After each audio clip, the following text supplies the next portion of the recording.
Hello दोस्तों, एक बार फिर से आपका स्वागत है।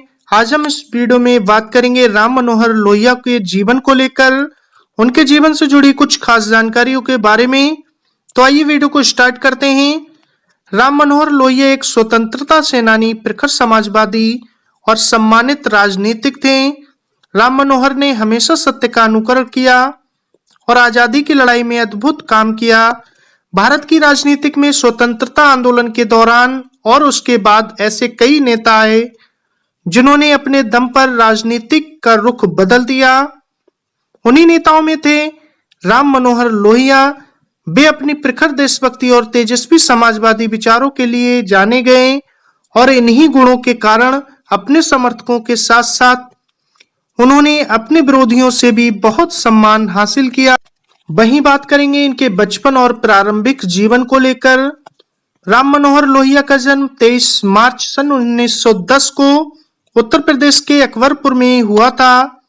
उनकी मां एक शिक्षिका थी। जब वे बहुत छोटे थे तभी उनकी मां का निधन हो गया था। अपने पिता से जो एक राष्ट्रभक्त थे, उन्हें युवावस्था में ही विभिन्न रैलियों और विरोधी सभाओं के माध्यम से भारत के स्वतंत्रता आंदोलन में भाग लेने की प्रेरणा मिली। उनके जीवन में नया मोड़ तब आया जब एक बार उनके पिता, जो महात्मा गांधी के घनिष्ठ अनुयायी थे, गांधी से मिलाने के लिए राम मनोहर को अपने साथ लेकर गए। राम मनोहर गांधी के व्यक्तित्व और सोच से बहुत प्रेरित हुए तथा जीवन पर्यटन गांधी जी के आदर्शों का समर्थन किया। वर्ष 1921 में वे पंडित जवाहरलाल नेहरू से पहली बार मिले और कुछ वर्षों तक उनकी देखरेख में कार्य करते रहे, लेकिन बाद में उन दोनों के बीच विभिन्न मुद्दों और राजनीतिक सिद्धांतों को लेकर टकराव हो गया। 18 साल की उम्र में वर्ष 1928 में युवा लोहिया ने ब्रिटिश सरकार द्वारा गठित साइमन कमीशन का विरोध करने के लिए प्रदर्शन का आयोजन किया। उन्होंने अपनी मैट्रिक परीक्षा प्रथम श्रेणी में पास करने के बाद इंटरमीडिएट में दाखिला बनारस हिंदू विश्वविद्यालय में कराया। उसके बाद उन्होंने वर्ष 1929 में कलकत्ता विश्वविद्यालय से अपनी स्नातक की पढ़ाई पूरी की और पीएचडी करने के लिए बर्लिन विश्वविद्यालय जर्मनी चले गए, जहां से उन्होंने वर्ष 1932 में इसे पूरा किया। वहां उन्होंने शीघ्र ही जर्मन भाषा सीख लिया और उनको उत्कृष्ट शैक्षणिक प्रदर्शन के लिए वित्तीय सहायता भी मिली। अब बात करना चाहूंगा राम मनोहर लोहिया की विचारधारा के बारे में। तो लोहिया ने हमेशा भारत की आधिकारिक भाषा के रूप में अंग्रेजी से अधिक हिंदी को प्राथमिकता दी। उनका विश्वास था कि अंग्रेजी शिक्षित और अशिक्षित जनता के बीच दूरी पैदा करती है। वे कहते थे कि हिंदी के उपयोग से एकता की भावना और नए राष्ट्र के निर्माण से संबंधित विचारों को बढ़ावा मिलेगा। वे जात पात के घोर विरोधी थे। उन्होंने जाति व्यवस्था के विरोध में सुझाव दिया कि रोटी और बेटी के माध्यम से इसे समाप्त किया जा सकता है। वे कहते थे कि सभी जाति के लोग एक साथ मिलजुल कर खाना खाएं और उच्च वर्ग के लोग निम्न जाति की लड़कियों से अपने बच्चों की शादी करें। इसी प्रकार उन्होंने अपने यूनाइटेड सोशलिस्ट पार्टी में उच्च पदों के लिए हुए चुनाव को टिकट निम्न जाति के उम्मीदवारों को दिया और उन्हें प्रोत्साहन भी दिया। वे ये भी चाहते थे कि बेहतर सरकारी स्कूलों की स्थापना हो जो सभी को शिक्षा के समान अवसर प्रदान कर सके। भारतीय स्वतंत्रता आंदोलन में योगदान। तो स्वतंत्रता आंदोलन में भाग लेने की उनकी बचपन से ही प्रबल इच्छा थी, जो बड़े होने पर भी खत्म नहीं हुई।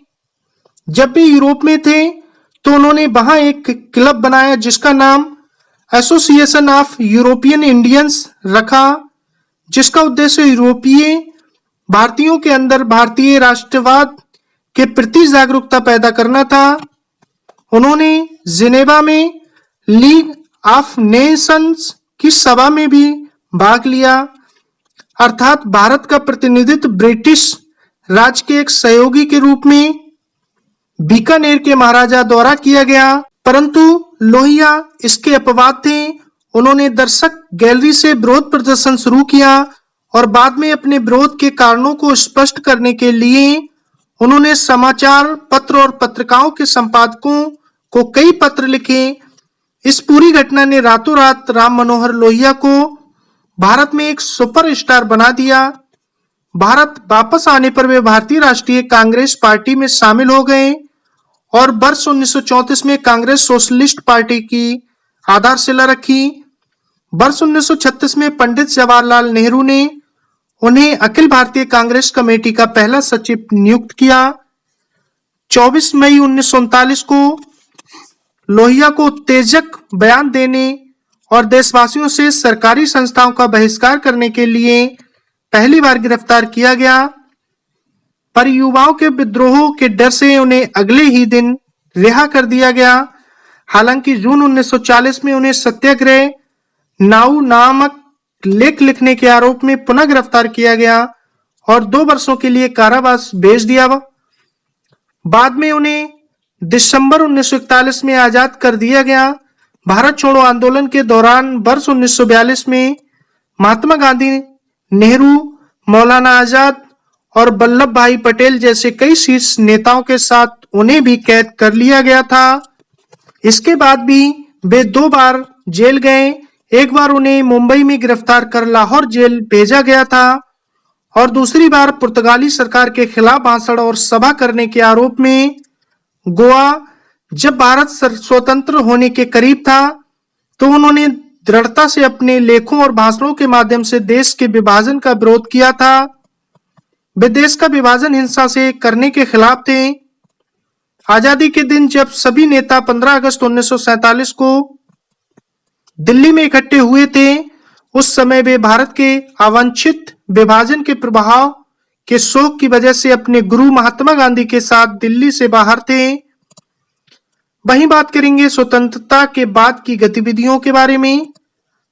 आजादी के बाद भी वे राष्ट्र के पुनर्निर्माण के लिए एक स्वतंत्रता सेनानी के रूप में ही अपना योगदान देते रहे। उन्होंने अपना काम आम जनता और निजी भागीदारों से अपील की कि वे कुओं और नहरों और सड़कों का निर्माण कर राष्ट्र के पुनर्निर्माण के लिए योगदान में भाग लें। 3 आना 15 आना के माध्यम से राम मनोहर लोहिया ने प्रधानमंत्री जवाहरलाल नेहरू पर होने वाले खर्च की राशि एक दिन में 25,000 रुपए के खिलाफ आवाज उठाई, जो आज भी चर्चित हैं। उस समय भारत की अधिकांश जनता की एक दिन की आमदनी मात्र 3 आना थी, जबकि भारत के योजना आयोग के आंकड़ों के अनुसार प्रति व्यक्ति औसत आय 15 आना था। लोहिया ने उन मुद्दों को उठाया जो लंबे समय से राष्ट्र की सफलता में बाधा उत्पन्न कर रहे थे। उन्होंने अपने भाषण और लेखन के माध्यम से जागरूकता पैदा करने, अमीर गरीब की खाई जातिगत असमानताओं और स्त्री पुरुष असमानताओं को दूर करने का प्रयास किया।